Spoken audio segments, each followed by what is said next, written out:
May nagkakatalong-tanong dito mga idol dahil kung natatandaan ninyo, may ginawa tayong video dati about sa leader line.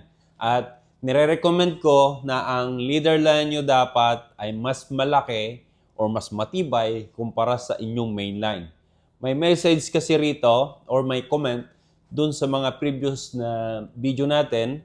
Ang sabi, parang baligtad. Dapat mas maliit ang pound test ng leader line kaysa main line. Para pag may snag ka, madali maputol. Most leader line is fluorocarbon. Dapat swivel din gamitin to connect main line to leader line. Tapos may nag-comment, paano po boss kung naka-hook up ka ng isda tapos maliit lang leader line mo? Hindi ba mabilis maputol yon? Tapos may nagtanong din ulit, ganun din, paano kung maka-hook ka ng malaking isda tapos maliit yung main line mo? Hindi ba mabilis maputol yon?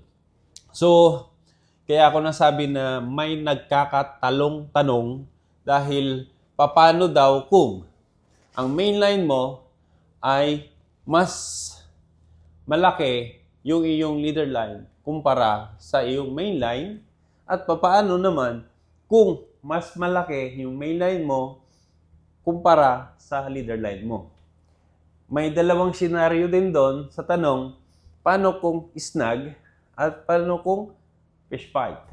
So, bakit ko nire-recommend na mas malaki yung gamitin nating leader line sa ating mga fishing reel or sa ating fishing set?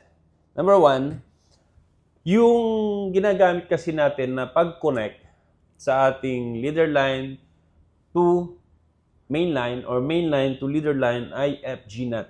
Sa paggawa pa lang na ng ating FG nut or kahit anong nut na pagdugtong doon sa ating leader line ay na nagkakaroon na ng tension doon sa ating leader line.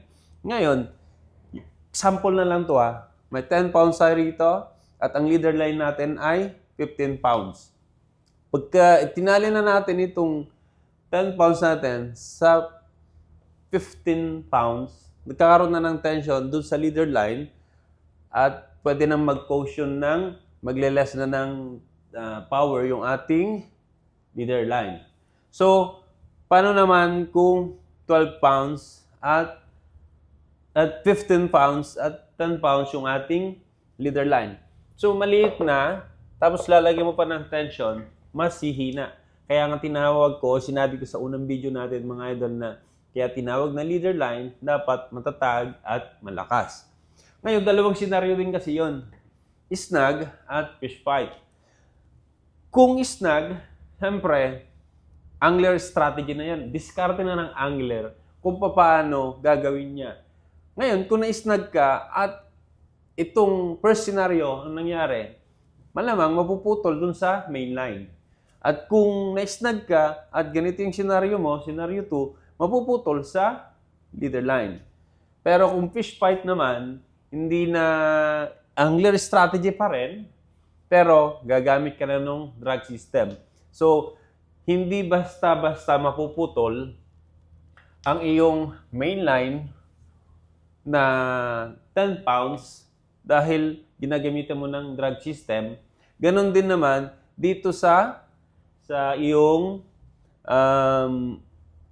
leader line na 10 pounds. Pero, mas prone na maputulan ka or mawala yung huli mong isda kapag mas mababa yung gamit mong leader line. Dahil ito kasi yung unang sumasabak ng laban. At isa pa, ang leader line nasa 1.2, 1.5, or minsan mas maiksi pa sa 1 metro yung ginagamit natin.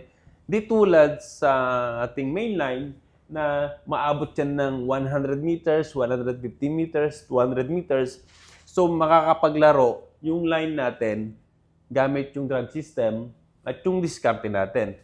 Di tulad dito sa main line na maiksi lang, leader line na maiksi lang. So, prone siya sa abrasion, sa shock, pagka mas malaki, at least, kahit hatakin pa to 10 pounds ng 50 meters, 100 meters, kung yung load mo sa reel mo ay 200 meters, may chance na mailand mo dahil mapapagod yung isda at gumasgas man, may chance pa rin na makasurvive yung iyong leader line. So, ito, at pag-usapan natin yung about dun sa sinabi ni Idol na dapat ang gamitin natin ay swivel sa pag-connect ng main line to leader line. Usually, ito ay applicable lang talaga sa mga bottom fishing, yung nagbe-bait and weight. Dahil main line mo, lalagyan mo na ng swivel, tapos yung rig. Pero kung casting lure ka, Idol, pwede rin, kaso delikado. Dahil pag itong swivel mo ay tumama sa first ring, sa may tip ng iyong rod, sa may ring, pwedeng mabasag yung iyong fishing rod ring na pwedeng mag-cause ng pagkaputol ng iyong line at syempre, additional gasto na naman at bibili ka ng bagong ring guide, mamalet, or buong rod. So, swivel, pwede yan sa mga nagbe-bait and weight.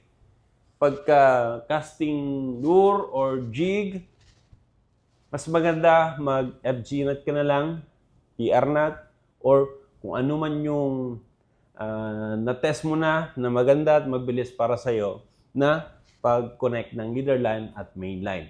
Pero sa akin, nire-recommend ko FG nut. So, yun lang mga idol.